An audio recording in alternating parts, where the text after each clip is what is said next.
Thanks for checking in on this Halloween Thursday. Meteorologist Todd Nelson with your severe weather outlook. Extreme fire weather concerns continue today across parts of Southern California. Winds are still very strong, not quite as strong as yesterday, but still elevated to 60, 70 miles per hour. And in the eastern U.S., we're looking at an enhanced severe threat, which includes Washington, D.C. The day after the Nationals win the World Series in Houston.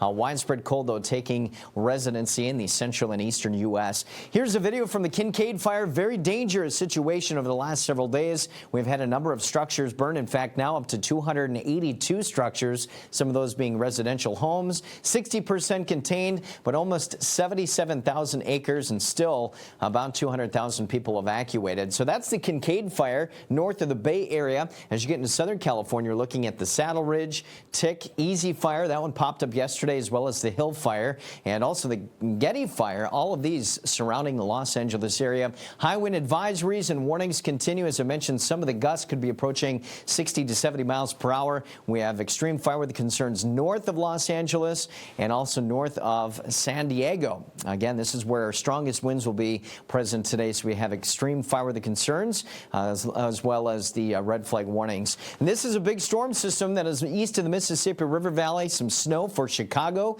topping out at 34 today, but record warmth in the southeast, including a number of those in Florida, 88 in Miami, 42 today in Denver. This is going to be warmer than it was earlier this week, but still several locations 20 to almost 30 degrees below average.